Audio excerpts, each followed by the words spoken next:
میرے پیارے اسلامی بھائیوں، یاد رہے کہ دنیا سے جانے والوں کو یاد رکھنا چاہیے۔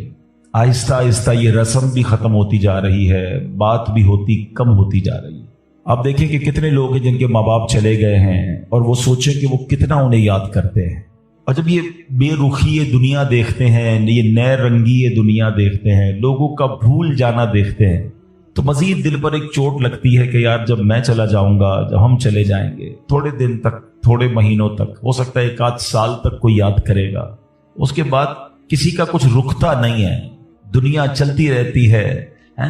وہ کہتے نا، ایک قبر پر ایک کتبہ لگا ہوا تھا، مجھے لگتا تھا میں اہم تھا اور یہی میرا وہم تھا۔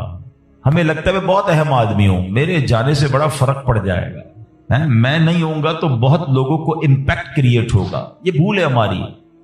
دنیا پہلے سے چل رہی ہے اور اب بھی چلتی رہے گی۔ اب تو اور بے رخی ہو گئی ہے۔ پہلے چلے لوگ ماں باپ کو، مرنے والوں کو بہت یاد کرتے تھے، جیسے جیسے دن گزرتے جا رہے ہیں لوگوں کے بس صرف گھر والے، چونکہ وہ بہت کلوز ہوتے ہیں، ان کو شاید یاد زیادہ رہتا ہے، باقی دوست احباب دنیا والے تھوڑے عرصے کے بعد سب کی اپنی زندگی ہے، سب کا اپنا معمول ہے، اور یہ ہم سب کو احساس دلاتا ہے کہ میں اور آپ بھی جائیں گے اور پھر شاید دنیا میں یاد کرنے والا کوئی نہیں ہوگا۔ لیکن ہم کچھ ایسا کر کے کیوں نہ جائیں کہ کوئی یاد کرے یا نہ کرے، کوئی ثواب پہنچائے یا نہ پہنچائے، میں خود ایسا کر کے جاؤں کہ مرنے کے بعد قیامت تک مجھے خود ہی قبر میں ثواب ملتا رہے۔ اصل عقل مندی یہ ہے، جو دوسروں کے آسرے پہ جیتے ہیں نا کہ میرے مرنے کے بعد بچے ایصال ثواب کریں گے تو دوست کریں گے۔ بھائی میں خود اپنی فکر خود نہیں کر رہا تو میرے مرنے کے بعد کون میری فکر کرے گا؟ ہم سب کی عمر سے چھوٹے لوگ دنیا سے جا چکے ہیں۔ کبھی قبرستان جا کر چیک کر لینا، آپ کو چھوٹی سی قبر بھی ملے گی۔ وہ چھوٹی قبر کیوں ہوتی ہے؟ وہ چھوٹا بچہ ہوتا ہے جو دنیا سے چلا گیا ہے۔ جوانوں کی قبر بھی ملے گی، بوڑھوں کی قبر بھی ملے گی۔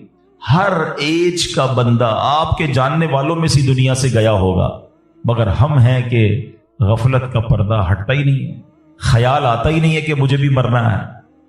شعر سارے بولتے ہیں کہ آگاہ اپنی موت سے کوئی بشر نہیں، سامان 100 برس کا ہے، پل کی خبر نہیں، مگر ادراک نہیں ہے، زندگی کے معمولات میں فرق کوئی نہیں پڑتا۔ بندہ کہنا یار کہ مجھے موت کی فکر ہو گئی ہے، اب میں تیاری کروں گا موت کی، مگر زبانی خرچ تو سارے ہی کرتے ہیں۔ کسی کی میت پہ جائیں تو ایسی بڑی بڑی باتیں لوگ کرتے ہیں، بھائی اللہ کی مرضی تھی، ہر کسی کو جانا ہے، اپنے کرنی کا پھل بھگتنا ہے۔ لیکن جو یہ کہہ رہا ہے، کیا وہ اپنے آپ سے بھی کہتا ہے کہ تجھے بھی جانا ہے؟ تو نے تیاری کر لی جانے کی؟